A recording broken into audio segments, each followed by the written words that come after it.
भगवान ने हमने हमारे जो शरीर में जो द्वार बनाए हैं, बिन में जो द्वार बनाए हैं उनके ऊपर ढक्कन लगायो।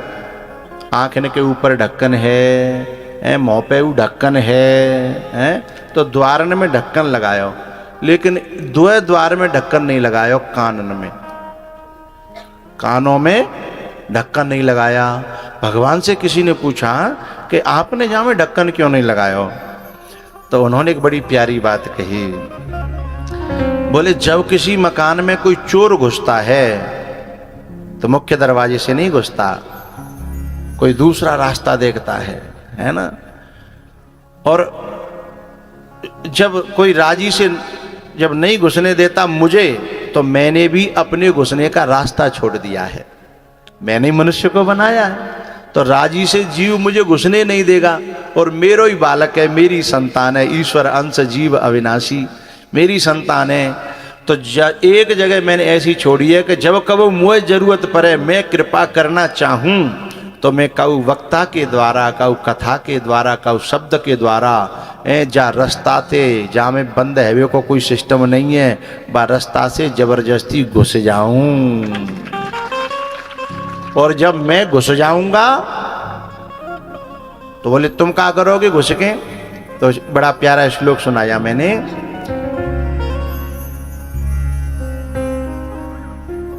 प्रविष्टः कर्णरंध्रेण, कान के द्वार से, स्वानाम भाव सरोरुहम, जो वक्ता कथा कहेगा, जो शब्द मैं ही तो हूं। और मैं जब भीतर घुसूंगा, बोले माँ करोगे का? बोले धुनोती समलम, जो मल घुस गए हैं, जो विकार घुस गए हैं, जो बुराइयां घुस गई हैं, बिने जाकर के धुनूंगा तो मेरा भक्त का मन निर्मल हो जाएगा और मुझे प्राप्त कर लेगा। ताली ढीली है, बात जोरदार है, और ताली ढीली है। धुनोति समलम कृष्ण। धुनना क्या करता है? अरे जो रुई में गड़बड़ी आ गई है, रुई में जो धूल आ गई है, जो गंदगी आ गई है ना, भाई धुन धुन के हैं। और फिर वही रुई दोबारा रजाई में जो भर के आती है, तो आहा सर्दी में जो है ना एकदम गर्माहट आ जाती है। रुई तो वही थी लेकिन गंदगी आ गई थी, हैं? तो ऐसे ही हमारा हृदय निर्मल मन,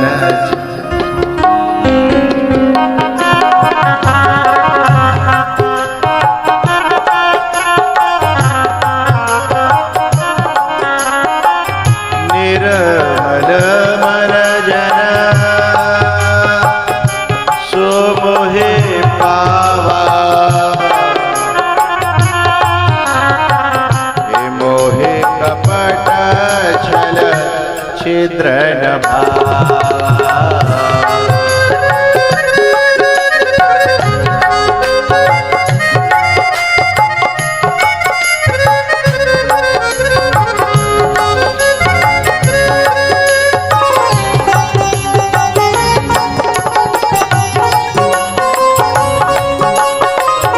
संगीत में बढ़ाओ दो।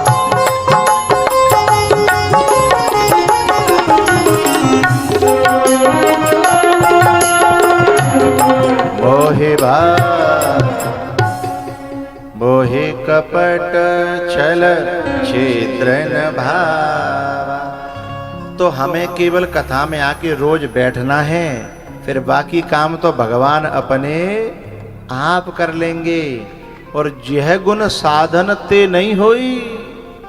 लाख साधन करना, जो करना, जप करना, तप करना, करने वाले भी रह गए हैं, लेकिन जिनकी नौका कथा में चली, केवट की नौका गंगा में रही थी।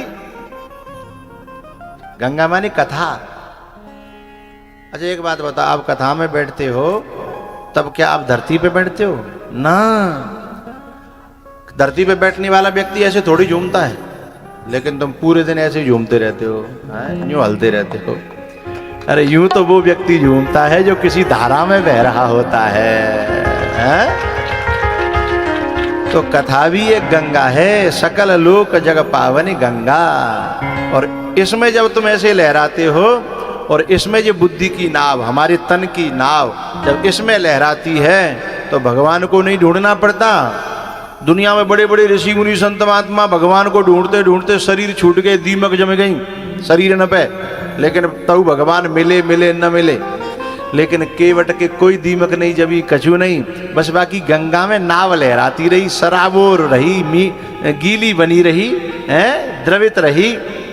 तो क्या हो गया कि राम स्वयं उसके घाट पे आ गए कि मुझे ही नाव में बैठना है, ये नाव सरी रही है। नरतन भव बारिद कहूं बेरो, है बेरो माने नाव। इसमें स्वयं भगवान आएंगे एक दिन कि मुझे बैठना है। सबरी कहूं गई नहीं, तो धन्ना कहूं गयो, कहूं नहीं, वहीं आए। कर्मा कहूं गई, बोले वहीं आए। ऐसे ही जो कथा में, चाहे पांडाल में हो चाहे घर पे हो, जिनके जो कथा में झूमते रहते हैं, एक दिन उनकी नाव में बैठने के लिए, बुद्धि में बैठने के लिए, हृदय में बैठने के लिए स्वयं भगवान आवाज लगाता है, हे केवट भैया, अरे आजा मुझे ही नाव में बैठना है। ऐसे भगवान किसी को आवाज लगाता है?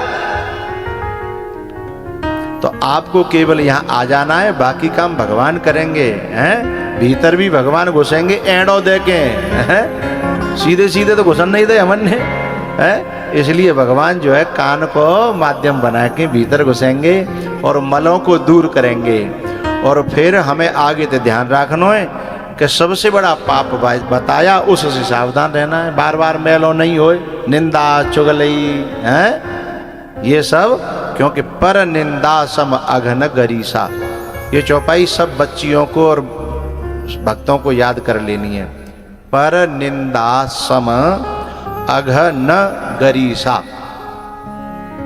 फिर से बोलूं, पर निंदा सम आदि, पर निंदा सम अघन गरीसा है,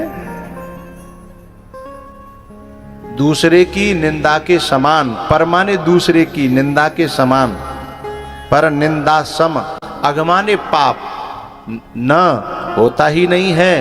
कागभूषण जी कह रहे हैं गरुण जी महाराज से कि दूसरे की निंदा के समान न सुनवो न करवो, दोनों से ही नुकसान होता है। ठीक है।